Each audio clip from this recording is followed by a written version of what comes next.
Hey, Divine Family, how are we doing? Are we okay? It's been a minute, I know. I haven't been feeling well, but I also decided just to rest because sometimes I have a lot of commitments. So I decided that no, let me just take some time, rest, and pour into this cup so that I am able to pour into others.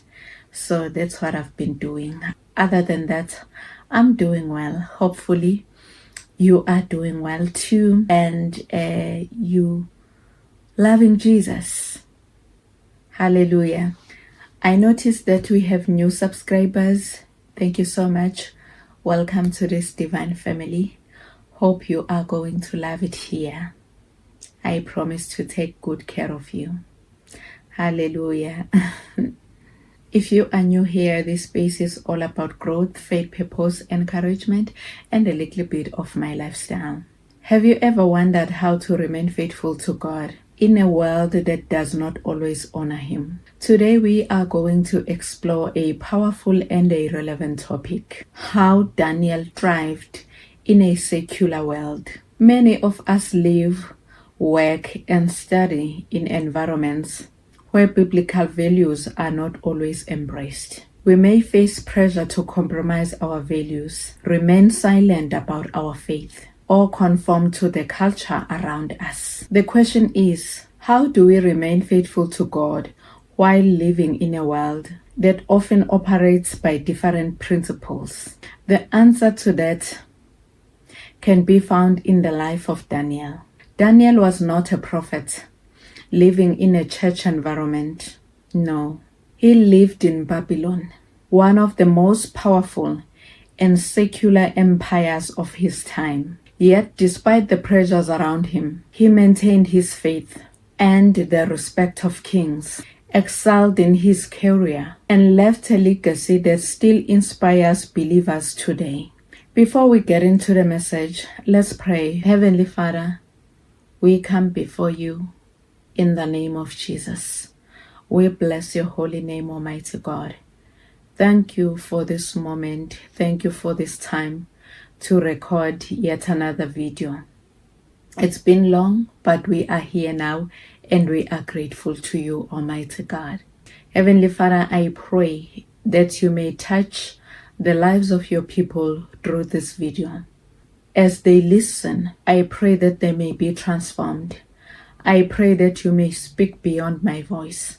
I pray in the wonderful name of my Lord and Savior Jesus Christ. Amen. Let us begin by understanding Daniel's wealth. When Daniel was a young man, he was taken captive from Judah to Babylon.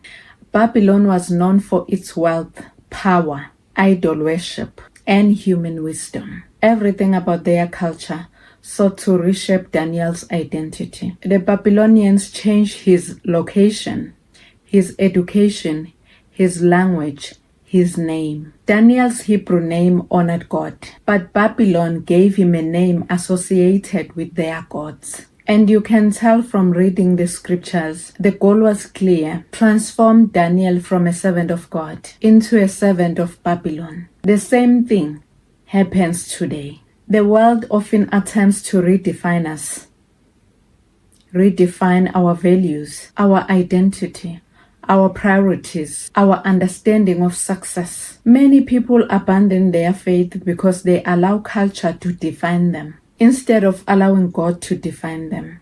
Daniel teaches us that while your environment may change, your identity in God does not have to change. You may work in a secular workplace. You may attend a university where faith is mocked. You may run a business in a competitive environment. But like Daniel, you can remain faithful. Daniel 1 verse 8 says, "But Daniel resolved not to defile himself." Notice that Daniel made a decision before the temptation arrived. Many people fail because they wait until temptation comes before deciding what they believe. Daniel had convictions. A conviction is a belief you are willing to stand for, even when it costs you something. Today, many people have preferences. Very few have convictions. A preference says, I prefer to pray. A conviction says, I will pray regardless of the circumstances. A preference says, I prefer honesty. A conviction says, I will remain honest, even when dishonesty benefits me. Daniel understood that compromise may provide temporal comfort, but often leads to long-term consequences. One small compromise can eventually lead to bigger compromises. Daniel chose obedience over convenience. As believers, we must decide in advance. We will honor God. We will maintain integrity. We will speak the truth. We will not compromise our faith. One of the most overlooked aspects of Daniel's life is his excellence. Daniel was not lazy. He was not careless. He was exceptional. Daniel 6 verse 3 says, Daniel so distinguished himself among the administrators and the satraps by his exceptional qualities. Daniel's faith did not make him less effective. It made him more effective. Sometimes Christians focus on spirituality while neglecting excellence, trusting grace. Daniel teaches us that faith and excellence go together. If you are a student, study diligently. If you are employed, work diligently. If you are an entrepreneur, operate with excellence. People may not come to you and buy your services or your products if your work lacks quality. Daniel earned influence, not because he was just God's favorite, because he consistently delivered results. His character and competence opened doors for him. In a foreign land, many people pray for promotion but ignore preparation. Daniel's success reminds us that God often blesses excellence. One of Daniel's greatest secrets was prayer. He maintained a strong prayer life. Daniel 6 verse 10 tells us he prayed 3 times a day. Not occasionally, not only during emergencies, consistently. When challenges increased, Daniel did not decrease his prayer life. He increased his dependency on God. Prayer was his lifestyle. Many of us believers, we struggle because we only seek God when problems arise. Daniel sought God continually. Prayer gave him wisdom, strength, courage, discernment, direction. The stronger your prayer life becomes, the stronger your ability to withstand pressure. Daniel's public victories were the result of his private devotion. What people saw publicly was built through years of prayer behind closed doors. When Daniel's enemies could not find fault in him, they attacked his faith. They convinced King Darius to sign a decree prohibiting prayer, the schemes and the plots of the enemy. So now Daniel faced a choice, either to pray or not to pray, obey God or obey man. Daniel continued praying. He knew the consequences. He knew the lion's den awaited him, yet he remained faithful. How many of us can do this? I would like to believe that Daniel was afraid of lions, but God was his priority. Courage is not the absence of fear. Courage is doing what is right despite fear. Many believers are willing to follow God when it's easy. Daniel followed God when it was dangerous. His courage came from trust. He believed that God was greater than any threat. Eventually, Daniel was thrown into the lion's den, but God shut the mouths of the lions. The lesson here is powerful. When you remain faithful to God, He remains faithful to you. God may not always remove the challenge, but He will sustain you through it. Daniel served under multiple kings. Empires rose and fell. Leaders came and went. Yet Daniel remained relevant. Family, that's my prayer. I would like to be relevant till I get into the grave or till Jesus comes back, if he's gonna come during my time. That's my prayer. He remained relevant. Why? Because he built his life on principles that do not change. Today, thousands of years later, people still study Daniel's life. His life still inspires us today. His influence outlived him in his generation. Many of us chase fame, but Daniel pursued faithfulness. Many chase popularity. Many seek temporal success. Daniel pursued eternal significance. The greatest achievement is not being known by people. The greatest achievement is being known as faithful before God. Ask yourself these questions. What legacy am I building? Will my faith influence future generations? Am I living in a way that honors God? Daniel's story reminds us that one faithful life can impact countless people. As we conclude, let us remember these 6 lessons from Daniel. Number 1, do not let culture define your identity. Number 2, decide in advance not to compromise. Number 3, pursue excellence in everything you do. Number 4, develop a consistent prayer life. Number 5, remain courageous under pressure. Number 6, build a legacy of faithfulness. God did not remove Daniel from Babylon. He empowered Daniel to thrive in Babylon. He can do the same with you in your work environment, in your family, in your community, in any environment that you can find yourself in.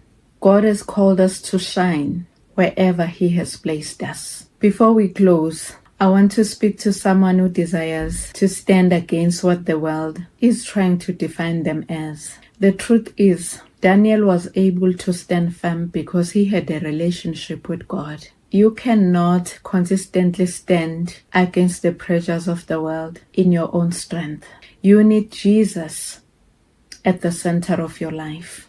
The world may try to define you by your failures, your past mistakes, your financial status, your education, your social status, or what others think about you. But God defines you according to His purpose and love. The first step to living a life that honors God is to surrender your life to Jesus Christ. The Bible says in Romans 10 verse 9, if you declare with your mouth, Jesus is Lord, and believe in your heart that God raised Him from the dead, you will be saved.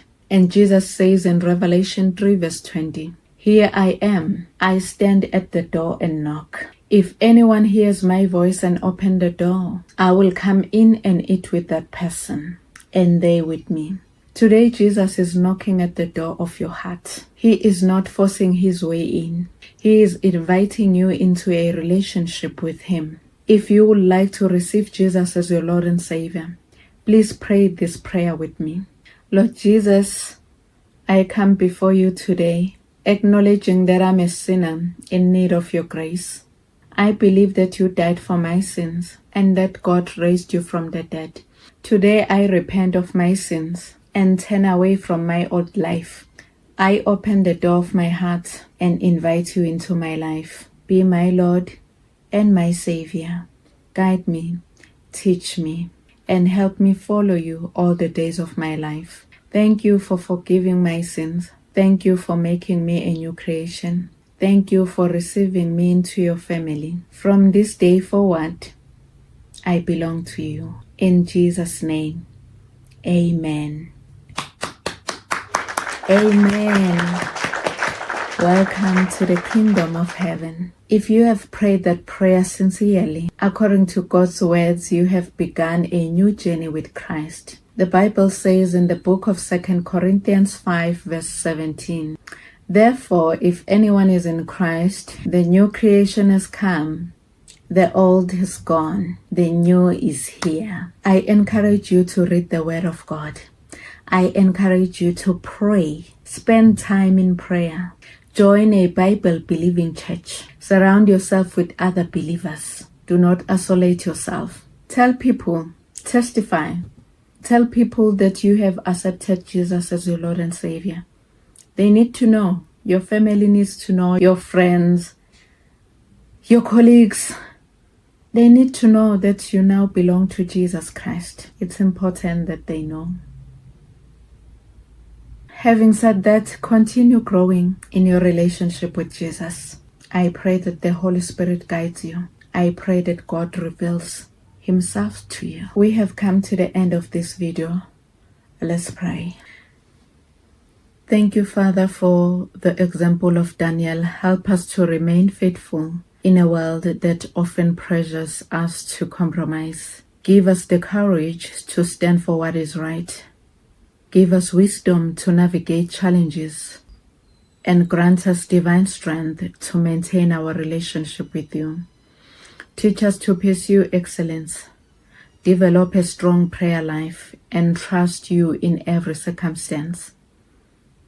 May our lives be a testimony of your goodness and faithfulness. Like Daniel, help us to influence our generation while remaining true to your word. Again, Lord, I pray for those who have accepted Jesus as their Lord and Savior. I pray for wisdom, knowledge, and understanding. I pray, Lord, that they may desire you more than anything. I pray that you are their first priority in the name of Jesus. As they have accepted you, Lord, I pray that they remain faithful to you. In the name of Jesus, I declare they will not compromise. I declare they are established in righteousness. I declare they will operate in excellence. In the name of Jesus, I pray, Lord, that you may glorify yourself in their lives. I pray in the wonderful name of my Lord and Savior, Jesus Christ. Amen. Thank you so much for joining me today. I really appreciate you. If this message has blessed you, please like, share, comment, and subscribe to this channel. Until next time, stay blessed. Have you ever felt broken yet longed to feel whole? In Fractured Yet Whole, Embracing Strength Through Faith, journey through the raw beauty of imperfection, resilience, and divine restoration. This powerful book invites you to embrace your scars, not as flaws, but as sacred marks of growth. Through poetic reflection and heartfelt storytelling, discover how faith transforms brokenness into strength and pain into purpose. Whether you are navigating storms or standing in stillness, this book reminds you you are beautifully broken yet divinely restored. It's not perfection that makes us impactful. It's the courage to shine through the cracks. Fractured Yet Whole is available now, exclusively as an ebook. The link is in the description below, and if you are not sure, feel free to contact me directly.